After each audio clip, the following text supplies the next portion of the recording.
to everybody on YouTube. And now earlier on, in my video that I posted up earlier this morning actually, I showed you the contents of this parcel that I got, and this was one of the diecasts that arrived. It was a generic Allstate 400 car, and I've had a couple of comments since then suggesting possible custom diecasts for them.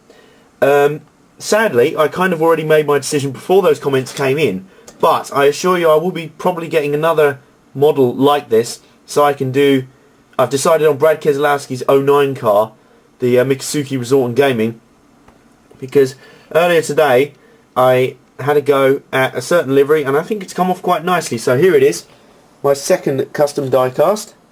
It's settled in the end for Mears' 2009 07 Jack Daniels Richard Childress Racing Chevy. And as you can see, this time when I resized the template in paint, I did it to 60% and it fits even better that time. I think it's perfect. I mean, the Paul Menard one I did earlier, that was around 50%. As you can see, the hood's not quite on right and it's a little bit stretched in places, but I think that 60% is perfect size. Maybe because the checker flag sports cars are tiny bit larger than the action cars, but for me anyway, 60% is a good size to go for in the resizing of it. And as you can see, I've managed to whack on the front badge. I didn't do the whole front grille.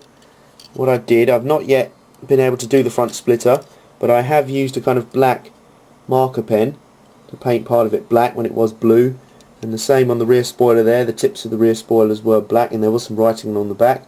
I painted that in a marker pen, which should wash off if I want to change it at a later date. And that's the beauty of making custom diecasts.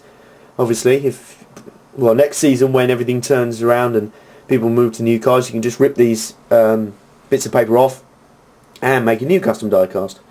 And what's quite nice about this one is that it's the first custom diecast of 2009 I have with alcohol sponsorship on it, because obviously action, all the cars I've got, the action ones are pretty silly. They don't have or they don't allow alcohol sponsorship on them. Hang on a sec, I will just grab the examples of the ones I have. Hang on. One around here somewhere. Here we go. There you go, those are the two examples I'm talking about. Casey Kane's number 9, obviously he's supposed to be Budweiser. They've just got a generic logo on there. And same with Kurt Busch's Miller Lite. Now if you want my opinion on it, I have been watching NASCAR since I was about 10 or 11. It's about 6 or 7 years now, maybe longer. And I've seen alcohol sponsorship on these cars for ages, and I am not a raging alcoholic. That's just my view on it. I don't think personally it influences. It's one of those things that's, whether how much of a contact you have with alcohol is governed by other things, and sensible drinking and all this, that and the other. As Jack Daniels say themselves, please drink responsibly. But that's another argument altogether. And this car, because it's a custom one, is governed by no such kind of health and safety things or anything like that. So it's proudly resplendent in Jack Daniels sponsorship and livery, with the 07 numbers on the side. No kind of direct TV sponsors or anything, but maybe that kind of light blue can link into the direct TV sponsors, because he did have an alternative paint scheme for a couple of races this year where he had that direct TV paint scheme. That's the one. That's the word I'm desperately grabbing for. So yeah, here's my second full custom diecast. Mears number 07 Jack Daniels car, and I will get another model like that. It's the Allstate 400 car, and I will do the Kesalowski Resort and Gaming 09 car, mainly because Brad Keselowski's made it very popular after he won the Aaron's 499, and also it's had some other pretty cool drivers in it as well. Mike Bliss, he's a good driver. Sterling Marlin, one of those underrated drivers of many years. My dad was actually quite a fan of him. So yeah, I think I'll go ahead and do that.